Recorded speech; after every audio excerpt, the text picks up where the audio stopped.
이 새벽에 도신 여러분들 위해 한량없는 하나님의 축복이 넘치기를 주의 이름으로 축원합니다. 오늘 앞부분에는 남은 자들이 돌아온다, 이 부분을 말씀하고요, 블레셋 또는 아수르 그리고 바빌론 왕의 멸망에 관한 부분을 말씀하고 있다, 이렇게 봅니다. 12절에 보면 너 아침의 아들 계명성이여 어찌 그리 하늘에서 떨어졌으며 너 열국을 얻은 자여 어찌 그리 땅에 찍혔는고 라는 말씀이 있습니다. 이 말씀은 1차적으로는 바빌론 왕의 멸망에 관한 부분을 말씀을 합니다. 왜냐하면 4절에서 이렇게 기록합니다. 너 바빌론 왕에 대하여 이 노래를 지어 이르기를, 그리고 이 바빌론 왕을 쭉 말하고 있기 때문에 그렇습니다. 하지만 신학적으로는 대개 이 말씀을 사탄이 타락한 과정에 관한 말씀이다, 이렇게 신학적으로 오래 전서부터 이 말씀을 그와 같이 해석을 하고 있습니다.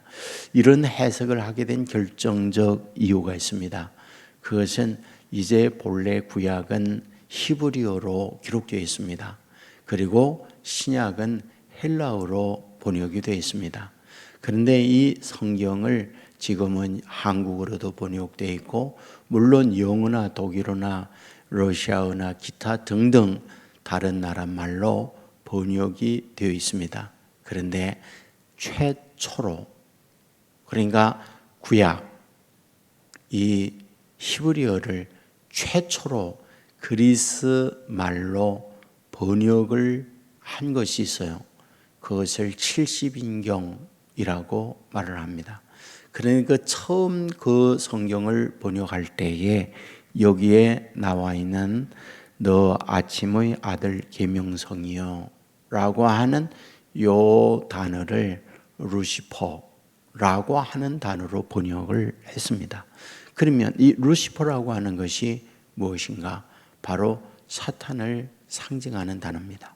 그러니까 이 단어가 루시퍼로 번역이 되어지면서 이 부분은 곧 뭐다, 이 사탄을 말하고 있는 거구나, 사탄이 타락되어진 이 부분을 말씀하고 있는 거구나 라고 말을 하는 거죠.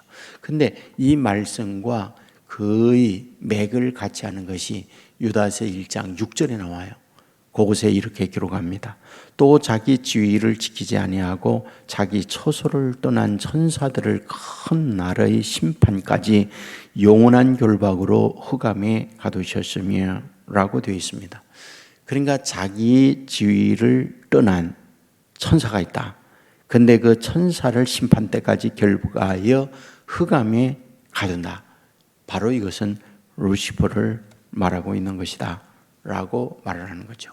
그렇다고 그러면 이 부분에 대하여 자기 위치를 떠났다고 할 때 이 부분에 대하여 오늘 보면 13절은 이렇게 기록하죠. 내가 내 마음에 이르기를 내가 하늘에 올라 하나님의 무별 위에 내 자리를 높이리라. 내가 북극 지폐의 산 위에 앉으리라. 무슨 말일까요? 자기 위치를 떠나서 높은 자리에 올라가고자 했던 것, 하나님의 자리에 올라가고자 했던 것, 이것이 바로 타락이요, 이것이 사탄이 추락하는, 악마가 되어지는, 사탄이 되어지는 이유이다 라고 말씀을 하고 있는 거죠. 그리고 말하죠. 하늘에 올라 하나님의 무별 위에 내 자리를 높이리라. 자기를 높이는 거죠. 이것이 곧 떨어지게 되는데 그 떨어지는 것이 사탄이다 라고 말을 하는 거죠. 우리는 여기서 앞부분에서 말씀했지만 문자적으로 보면 바빌론 왕의 타락을 말하는 것이고요, 바빌론 왕의 추락을 뜻하는 것이고요, 이것을 영적 해석으로 사탄이 여기에서 발생이 됐다라는 부분을 해석을 하고 있습니다. 자, 우리는 여기서 무엇을 발견하게 됩니까? 하나님께서 가장 싫어하는 것은 교만이잖아요. 우리가 선악을 알게 하는 열매를 따먹게 하는 그 과정을 쭉 보세요. 뱀이 사탄을 이용해서 하와에게 와서 이야기를 합니다. 동산 중앙에 있는 열매를 먹지 말라고 하더냐? 그 열매를 먹는 날에는 정령 죽으라고 했다. 그러므로 그 열매를 먹어서는 안 된다라고 말을 하죠. 이때 그 열매를 먹어도 괜찮다. 왜 하나님께서 그 열매를 먹지 말라고 하지 않느냐? 그 열매를 먹는 날에는 눈이 밝아 내가 하나님과 같이 되기 때문이다라는 말을 하는 거죠. 뭘 뜻하는 걸까요? 곧 그 열매를 먹으면 내가 하나님이 된다. 교만을 자극하는 거잖아요. 그러므로 교만이라고 하는 것이 무엇입니까? 높아지는 것, 잘난 체하는 것, 이런 것들을 교만이라고 하지만 정확하게 말씀의 근거를 보면 하나님의 말씀을 버리고 다른 걸 따라가고 내 생각을 앞세우는 것이 교만이다라는 걸 보여주는 거예요. 그러니까 교만이라는 것이 무엇이냐? 내 생각을 하나님의 말씀보다 앞세우는 거죠. 내 경험이나 어떠한 나의 주장을 하나님의 말씀보다 앞서가게 되어질 때 그걸 교만이라고 한다. 근데 교만은 하나님이 가장 싫어하는 거잖아요. 그리고 교만은 패망의 선봉이라고 성경 곳곳에서 말씀하고 있는 걸 보게 되잖아요. 놀라운 게 있어요. 인간이 교만으로 타락했고 교만으로 패망을 이루어지니까 우리 구원자 되시는 예수님께서 오셨을 때 어떤 모습으로 와요? 겸손으로 오시잖아요. 나는 마음이 온유하고 겸손하니 나의 멍에를 메고 배우라고 얘기하죠. 그리고 우리가 잘 알고 있는 빌립보서 2장 5절 이하에 보면 너희 안에 이 마음을 품어라. 곧 그리스도 예수의 마음이니 그는 근본 하나님의 본체시라. 하나님과 동등됨을 취할 것으로 여기지 아니하시고 자기를 비워 종의 형체로 세상에 오셨다. 이렇게 말씀하잖아요. 그러니까 이 말씀은 뭡니까? 겸손의 모습으로 우리 주님이 오셨다는 걸 말씀하고 있잖아요. 그러면 주님의 겸손이란 무엇일까요? 우리가 주님의 겸손을 일반적으로 말을 할 때에 그렇지 하나님이 사람에 되어 오는 것 겸손이지, 그리고 왕궁에 태어나지 아니하고 말구에 태어난 것 겸손이지, 그리고 친히 제자들의 발을 닦아주신 것 겸손이지, 이런 말씀을 할 수 있잖아요. 내 겸손의 최고는요, 예수님께서 늘 하는 말씀이 있어요. 나는 나의 뜻을 이루기 위하여 온 것이 아니다. 아버지의 뜻을 이루기 위하여 왔다. 늘 이 말씀을 해요. 아버지 내 원대로 마시고 아버지의 원대로 하옵소서. 이게 최고의 겸손의 모습이라는 거예요. 그러니까 겸손이란 무엇이냐? 나의 생각이나 나의 경험이나 나의 지식에 의해서 나를 따라가는 게 아니라 하나님의 말씀에 의해서 나를 접고 나를 내어드림이 겸손이다. 근데 놀라운 게 있죠. 뭐가요? 이와 같이 내 생각을 내려놓고 주님의 뜻을 따라가면 내가 바보가 되는 것처럼 되잖아요. 로봇이 되는 것처럼 보이잖아요. 그런데 여기에 놀라운 축복이 있는 거죠. 왜냐고요? 여러분, 하나님께서 저와 여러분에게 하나님의 뜻을 행하려고 할 때 여러분에게 계속 말하지만은 하나님이 저와 여러분을 이용해서 하나님이 이익을 본다, 하나님이 높아진다, 하나님이 대우받는다, 그걸 위하여 우리들에게 어떤 말씀을 하는 게 결코 하는 거죠. 저와 여러분의 하나님께서 어떤 부분을 요구할 때에는 저와 여러분을 잘되게 하기 위하여, 축복된 인생을 살기 위하여, 성공적 삶을 살기 위하여 우리에게 말씀을 주는 거라는 거죠. 이것이 축복인 거예요. 이게 놀라운 비밀이에요.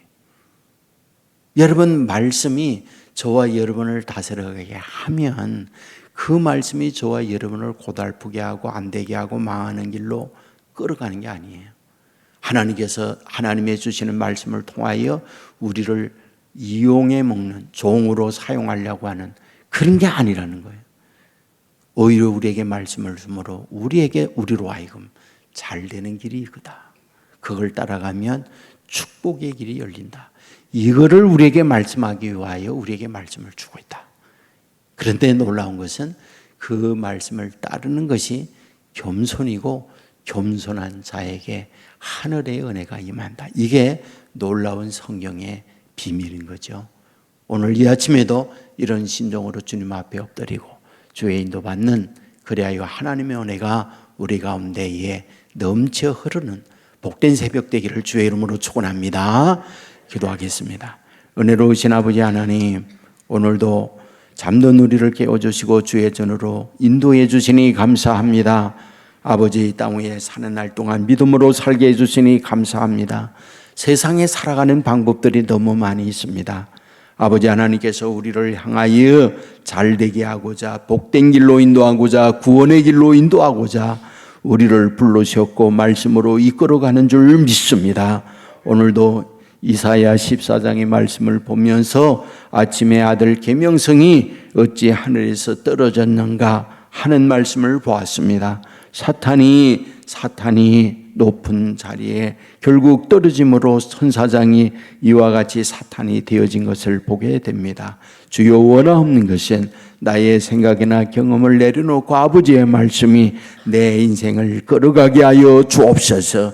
아버지께서 우리의 명령을 통하여, 말씀을 통하여 이용하려고 하는 게 아니라 우리로 잘되게 하는 길, 구원의 길, 이 말씀을 우리에게 주고 있사오니 아버지 하나님이여, 아멘하고 말씀을 따르는 자 되게 하여 주시옵소서. 아버지, 새벽에도 기도합니다.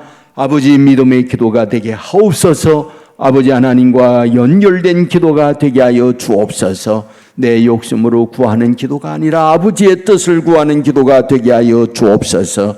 기도하면서 영안의 눈이 열려지게 하시고, 기도하면서 영의 귀가 열려져서 하나님을 보게 하시고 하나님의 음성을 듣는 자녀들 되게 하여 주옵소서. 사물을 통하여, 사건을 통하여 말씀하고 있는 하나님을 바라보게 하시고 듣게 하여 주시옵소서. 온 세계 교회에 성령이 충만하고 은혜가 충만한 교회가 되는 줄 믿습니다. 인생의 모든 문제가 해결받는 교회가 되는 줄 믿습니다. 아버지 앞에 엎드리며 기도할 때마다 응답이 있는 제단이 되는 줄 믿습니다. 아버지 하나님이여, 오늘도 주의 자녀들과 어디에 있든지 동행하는 하나님의 은혜를 내리워 주옵소서. 병상에 있는 자녀들 일으켜 세워 주옵소서. 고쳐 주옵소서. 가정의 어두움의 영으로 절망과 좌절에 쌓여있는 이들 하나님의 영이 함께함으로 말미암아 어두움은 떠나가게 하시고 가정의 축복과 감사가 넘치는 가정들 되게 하여 주옵소서. 아버지 하나님이여, 20주년 앞두고 이모저모 준비 중에 있습니다. 함께하여 주옵시고 장로님, 집사님, 권사님, 새로 임직하는 분들 성령의 충만함과 온 세계 교회 기둥과 같이 존귀하게 쓰임받는 일꾼들 되게 하여 주옵소서. 임직과 함께 더 큰 하나님의 은혜가 자신들과 가정 위에, 자녀들 위에 넘쳐나게 하여 주옵소서. 아버지 하나님이여, 오늘도 직장에서, 학교에서, 가정에서 생활할 때에 주의 인도받는 자녀들 삼아주실 줄 믿고 예수님 걸어가신 이름으로 기도드리옵나이다. 아멘.